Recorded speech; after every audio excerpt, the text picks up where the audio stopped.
ወዲን ስራምባ ሚዲያ ቤተሰቦቻችን እንደምን ቆያችሁ? ዛሬ በባህር ዳር ታላቅ የኪነ ጥበብ ምሽት ላይ ተገኝተናል።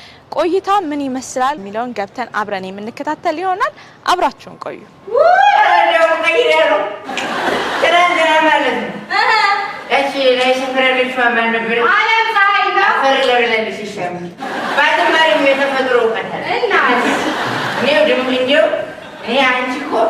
ሙያሽ ምናምን እኮ በጣም ነው የሚመች አለብታይ ጋር ሁሉሽ ነው አቤት አቤት ጠላ የጣሰው ማማ እሱት የጌቷ ማማ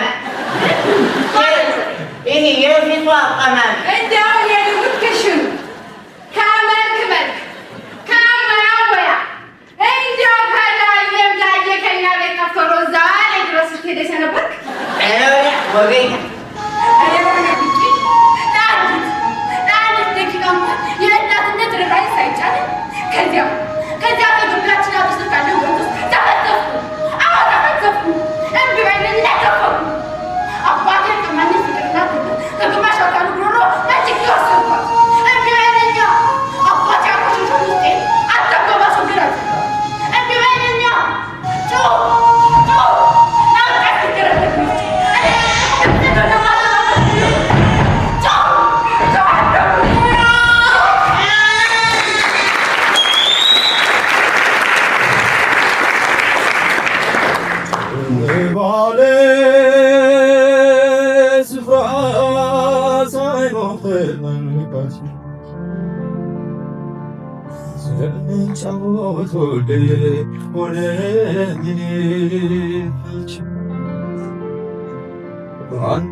ይሰራል።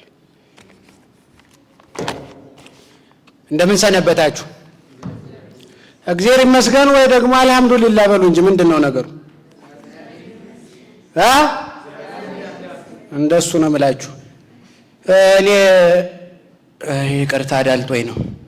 ስሜና ቅስሜ የመሰበር አደጋ ስላጋጠማቸው ልባቸው እንዳይደነግጥ ሳልጠራ ልለፋቸው። ያው እንድታውቁኝ ምልክት ካስፈለገ ወደ መቀመጫ ያበጥ ያልኩኝ በፊት ሜዳ ላይ ኳስ የሚያክሉ ቡግሮች የሚንከባለሉብኝ ደረትና እጄ ከመቀመጫ በታች ደግሞ አረ ጎድ ነው ካበጠው እንትሬ ጋር ተሰባጥሮ ብቻ የአካላት ቅርጼ ወደ ፊደላት የሚያመዝን መታመሜን በጤናማ ምልከታ ይመቃኝ ነፍጫላ የምባል አይነት ወጠጤ ነኝ። ያው እንግዲህ ወጠጤ ማለት ወደ አገኘው መሰቀል እያማረው ያለ አምሮተ ብዙ ፍየል ማለት ነው። ግና ስቅላቱ ገመድና ጋራን አያካትትም። ያው በርግጥ 30 ቀንና ሌሊት ከመወዘን 30ውን ሌሊት መስራቱ ጥሩ ምርጫ ነው። ገና ደግሞ የሌሊቱ ስራ ደሞዝ ከቀኑ የመሳተፍ ክጀላ ስለሌለው ክፍያውም ጨለምተኛ ልጅ እንዳይሆን ትንሽ ጥቃት ማለቴ ጥቂት ጥቃት አይደለም ጥቂት ስጋት ቢጥ ያለችብኝ እንደው ይቅርታ አድርግልኝና በዴ ወራዳለጠኝ በደባልቅ የሞት ምን ያለዳ ነው እናንተዬ ይሄ ሰውዬ በቁልምጫ እንኳን እኮ ስሙ አልጣፍጣለ እንደው ግን ስምን መልአክ ያወጣዋል የሚባለው የአገሬው ተረት በድሉ ጋር ሲደርስ ያፈገፈገው ለምን ይሆን? ጭራሽ ሲቆላመጥማ ስምን ስራ ያወጣዋል የሚል አዲስ ተረት ፈልስፎ ኤዲያ አወቁ ስለ እኔ ራሱ አማርኛን ተንዘቃለጥኩበት እኮ። አንድ በመንደራችን ያለች እስከ 12ኛ ተመራ 12 እንግሊዘኛ ቋንቋ የምታውቅ ቆንጆ ነው ባይ የመንደር የሙታን ታለባሽ ሴት ነበረች። እና አንድ ቀን አፌ እንዳመጣልኝ አፒታይት ከፍቶልኛል ስል ድንገት ሰማችና ከፊቴ ድቅን ብላ ለኔም አበድረኝ። እኔ ደግሞ አልገባኝም ኑሮ ጥያቄዋ ጭንቀት ለቀቀብኝ። እሱ ነገርም ብድር አለው እንዴ ብላት ጊዜ ቁንድልድል እያለች አይ አሁን ጥሩ ታይት ቤት ተከፈተልኝ አላልክ? አንድ ሁለት ታይት አበድረኝ ማለቴ ዱቤ ስጠኝ። መቼም ታይት በኔ ሸፕ እንዴት እንደሚሄድብኝ ብታውቅ ልነግርህ አልችልም ብላ ሳቅም ሐዘንም ጭራብኝ ነበር።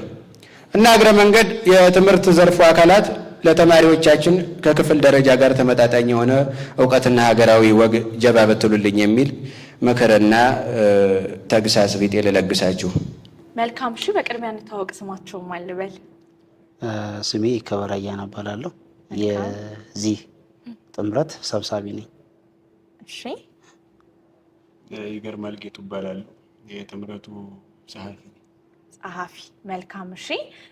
የዚህ የኪነ ጥበብ ምሽት አዘጋጅ እና አቅራቢ ነህ እንደተመለከትነው እና ምን ይመስል ነበር ሂደቱ? ፕሮግራሙን ከማሰብ አንስቶ ድካም አለው አይደለ? እንደዚህ ሲታይ መድረክ ላይ ቀላል ይመስላል እንጂ ብዙ ድካሞችን አልፋችሁ ነው እዚህ የደረሳችሁት እና ከመጀመሪያው ጀምሮ እዚህ እስኪደርስ ምን ይመስላል? እስኪ አጠር አድርገህ ትነግረን። ያው እንደ መጀመሪያ በጣም ቆንጆ ነው። ከዛሬ ቀደም እንዳልኩሽ ስናስተዋወቅም እንደ ጥምረት ነው እና በየግሉ የየራሱ የሆነ የኪነ ጥበብና የስነ ጽሁፍ ክበብ አለው። ቲያትርና ስነ ጽሁፍ ክበብ አለው። እነዛ በአንድ ላይ በመሆን ነው። ያ ማለት ብዙ የተለያየ ሀሳብ በአንድ ላይ አድርገን ነው ወደ አንድ መጠን ነው ይሄንን ፕሮግራም ያዘጋጀ ነው። ቆንጆ ነው። እንደ መጀመሪያ ያው መንገራገጭ አለው የመጀመሪያ እንትንም ስለሆነ ቆንጆ ነው። እግዚአብሔር ይመስገን። መልካም እሺ። ይገርማል። እንደነገርከኝ ጸሐፊ ነህ። እዚህ ፕሮግራም ላይ የትኞቹ ጽሁፎች ላይ ነው የተሳተፍከው? አንተ የሚያቀረብከውን ወግ ነው ግጥም ነው የሚባለው? ወግና ግጥም። እሱንም ተመልክተናል። ቆንጆ ነበር። የራስህ ስራ ነው ወይ? በዚህ መሀልስ የተሳተፍክባቸው ሌሎች ስራዎች ነበሩ ወይ? እሱ ብትነግረን። ግጥሙና ወጉ የኔ ነው። ከዛ በተጨማሪ ደግሞ የጉልቱ መንደር የሚለው ጭውውትም የኔ ነው፣ በመጽሐፍ ደረጃም በማዘጋጀትም ደረጃ። ከዛ ሲቀጥልም ደግሞ ያው ወንድም ይከበር የጻፈውን ሶስቱ ጉልቻ የሚለውን ቲያትር ደግሞ አብረን በጋራ አዘጋጅተናል። መልካም፣ ደስ ይላል። ድምፃውያኖችን አይተናል፣ ግለ ተውኔት አይተናል። እንዳላችሁት አሁን ሁለት አጠር ያሉ ደግሞ ቲያትሮችንም ተመልክተናል። ልጆቹን ከማግኘት በጣም አቅም ያላቸው ወጣት ህፃናት ገና ትኩስ ኃይል የሆኑ ልጆችን የተመለከትነው። ልጆቹን ከመምረጥ ይሄ ፕሮግራሙ ነው እንደዚህ ቆሞ እንድናየው ለማድረግ የፈጀባችሁ ጊዜ ያወጣችሁት ኢነርጂ ምን ይመስል ነበረ? እንደ ኢነርጂ አሁን ከባድ ነው። ብዙ ነገሩ በጣም አስቸጋሪ ነበረ። እንዳልኩሽ ነው። በጣም የተለያየ ሀሳብ ልጆቹን የሚያገኘ ነው ከተለያየ ክሩም። አንድ ክሩ አይደሉም። አንድ ክሩም አይደለም፣ የተለያዩ ናቸው። የተለያየ ክሩም ጋር ነው እና የመረጣቸው ማን ነበር? በጣም ጎበዝ ልጆችን ነው የተመለከተው። እያንዳንዱ ቲም ላይ ከ30 በላይ አባሎች አሉ። ወይስ 20 አባል ያለው አለ ምናምን። ከነዛ ልጆች የተወጣጡ ልጆችን እንያዝን እንደ ጥምረት። ወደፊት ደግሞ እያንዳንዱን እያሳተፍን ለመሄድ ነው እንደቀድ ያለን እና አድካሚ ነበረ። ካስቲንግ ላይ እሱ ተሳታፊ ነበር። እሱ ነው ምርጫውን የወሰደው እና ቆንጆ ነበረ። ጭውውቱም ጋር ቲያትሩም ጋር ካስቲንግ የወሰደው እሱ ነው። ቆንጆ ቆንጆ ድምፅም ሰምተናል።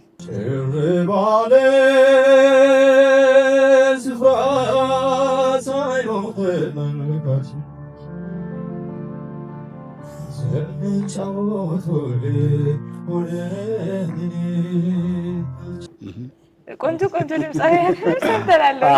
እኔ በጣም ደስ ብሎኝ ነው ስሰማቸው የነበረው። እና ድምፃውያኖች የእናንተ ናቸው ወይስ ከሌላ ክሩ? ማንስ ነው ማለት እነሱን የሚያግዛቸው? ቮካል የሚያሰራ ሊሆን ይችላል ኦር ሰምቲንግ።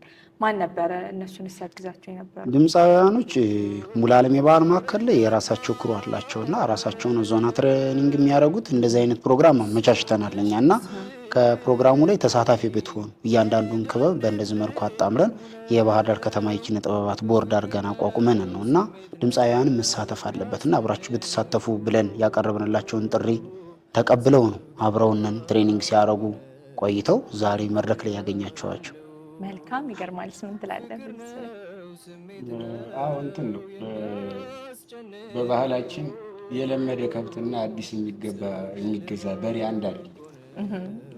እሺ ወግ አዋቂ ከባድ ነው እና ትንሽ ከየአቅጣጫው ስለሚመጡ አመላቸው ስለማይታወቅ መሰብሰቡ ትንሽ ከበድ ቢልም ግን ደግሞ ያው ሰው ናቸውና በሰውኛ ቋንቋ ተግባብተን መድረክ ላይ ወጥተናል። መልካም በጣም ደስ የሚል ይበል የሚያሰኝ ነው። እውነት እኔ በጣም ደስ ብሎኝ ነው የተመለከትኩት። እና በቀጣይስ ምን እንጠብቅ ከእናንተ? ይህንን ኢነርጂ ይዛችሁ ያው ቁጭ እንድትሉ እኛም አንፈልግም እና ብዙ ነገር እንጠብቃለን። ምንድን ነው ያለው ነገር? ወደፊት ምን እንጠብቅ? ወደፊት ያው ይህንን ፕሮግራም ከሆቴሉ ጋር ስንነጋገር በየ2 ሳምንቱ ለማቅረብ ነው እና አሁን ላይ ይህንን ፕሮግራም ያቀረብነው ኖርማል አሁን ያለው የማህበረሰቡ ሁኔታ ትንሽ ምቾት አይሰጥም። ያንን ነገር ትንሽ ለማርገብም በሚል ያሉ የኪነ ጥበብ ባለሙያዎች አማተሮች ደግሞ እድሉንን መድረኩንን እንዲያገኙ ከማመቻቸት አንጻር ነው።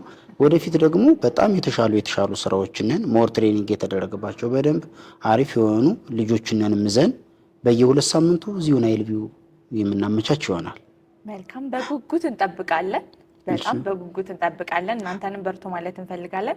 በስተመጨረሻ ማመስገን የምትፈልጉት አካል ካለ ማስተላለፍ የምትፈልጉት መልእክትም ካለ እድሉ ልስጣችሁ። ያው እንግዲህ ልቅና መሰል ያው እዚህ ላይ ማመስገን የምንፈልገው በመጀመሪያ ይህንን ቦታ አዳራሹን ከፕሮግራሙ ማቅረብ እስከ ትሬኒንግን ድረስ ጨምሮ በነጻነት ፈቅዶ እንድንሰራ ያደረገን ናይል ቪው ሆቴል ነውና ሆቴሉን ከልብ ማመስገን እንፈልጋለን። ስራ አስኪያጆቹ፣ የሆቴሉ ሰራተኞች በሙሉ ያላቸው ርብርብ ያላቸው መልካም ፈቃደኝነት በጣም ደስ የሚል ነበረ። ጥያቄውን ምንም ከነሱ ቢመጣ ደስ የሚል አቀባበል ነው ያደረጉልን። ሆቴሉን ማመስገን እንፈልጋለሁ። ከዛ በመቀጠል አብዛኞቹ ልጆች ቦታው ትንሽ ለከተማ ትንሽ ራቅ ይላል። ከ14 ከ13 የሚመጡ አሉ። አብዛኞቹ ተማሪ ናቸው። ቤተሰቦቻቸውን ከልብ ማመስገን እንፈልጋለሁ። በፈለግነው ሰዓት የላኩልን ቤተሰቦቻቸው ናቸው። እነሱን ከልብ ማመስገን እንፈልጋለሁ። እነሱ ባይኖሩ ኖሮ ይህንን ፕሮግራም በእንደዚህ ደረጃ ማቅረብ አንችልም ነበረ። ከልብ አመሰግናለሁ። ያያቸዋቸው ልጆች በወግ በመነባነብ በግጥም በጭውቱ ላይ እያንዳንዱ ላይ ተማሪም ከመሆናቸው አንጻር ከፈተና ጋር ከምን ጋር እየተጋጩ ነው የሚመጡትና ልጆቹን ከልብ ማመስገን እንፈልጋለሁ። ከዛ በዘለለ ደግሞ ባህልና ቱሪዝምንም እንዲሁ ማመስገን እንፈልጋለሁ። ያሉትን ክበባት አቋቁሙ እንዲህ እንድንጣመርም ያደረገን እሱ ስለሆነ ማመስገን እንፈልጋለሁ። እሺ ይገርማል። ብዙ አመስጋኝ አይደለሁም። በሌላ ቃል የምገልጸው ከሆነ ብዬ ነው። ያው ወግ አዋቂ ብዙ ቃል ይጠቀማልና ማመስገንን በሌላ ቃል የምገልጸው ከሆነ ያው ሰው እወዳለሁ ስትዩ መዳ ነው። በዚህ ሰዓት አመሰግናለሁ ካለችውም እና መመስገን ያለባቸው አካላት ይታወቃሉ። ግን ከሁሉም ቅድሚያ እነዛንም አካላት ልቦናቸውን ይከፍታል። ይህንን ስራ ደግሞ ያሳሰባል። ያው አካላችንም ጭንቅላታችንም የተበደርነው ስለሆነ ከጊዜ ያሳሰበን ያው ጊዜ ይመስገን እናቱ ትመስገን። አሜን። ከዛ ውጪ ሁሉም በየደረጃው እዚህ ስራ ላይ ቀና የሆኑ ዘመኑ የቅንቅንነት ስለሆነ በቅንነት ያገለገሉን በሙሉ ምስጋና ይድረሳቸው። ግን ልጇን አምና የላከች እናት ምስጋና ይድረሳት። ሴንሲቲቭ ያደርገኛል። ዘመኑ አይታመንምና ወንድ ነን ወጣት ነን አታቀልንም የልባችንን እና ሴት ልጇን አምና እኛ እዚህ ቀኑን ሙሉ ስንውል ከትምህርት ቤት ወጣ እዚህ መጣ እዛ ማገዝ መስራት ሲገባት ደፋ ቀና እያለች ራሷ ልጇን አምና ያስረከበችን እናት እንግዲህ ምስጋና ይድረሳት። አባትም ቢሆን ምስጋና ይድረሰው። የታክሲ ከመስጠት ድርሻ ስለሚኖር እውነት ነው። መልካም እሺ፣ እኔም በጣም ከልብ አመሰግናለሁ። እውነት እንዳላችሁት እንግዲህ እናንተ የምትጽፉት አትጡ፣ እናንተም ደግሞ አዲስ ነገር ለማዘጋጀት ለማቅረብ አትስናፉ እንላለን። ከልብ እናመሰግናለን። እግዚአብሔር ያክብርልን። እሺ፣ እኛም እናመሰግናለን። ውድ ተመልካቾቻችን ፕሮግራሙን የተከታተላችሁትን ይመስል ነበር። ወጣትና ታዳጊ ልጆችን ያሳተፈ እጅግ አቅም ያላቸው ሊበረታቱ የሚገባቸውን ሰዎች ሰብስቦ እንደዚህ አይነት ቆንጆ የኪነ ጥበብ ዝግጅትን አስመልክቶናል። እነሱም እንዲበረቱ ዝግጅቱም እንዲጠነክር በዚሁ እያሳሰብን ቀጣይ ሳምንት በሌላ ፕሮግራም እስከምንገናኝ ድረስ መልካም ሳምንት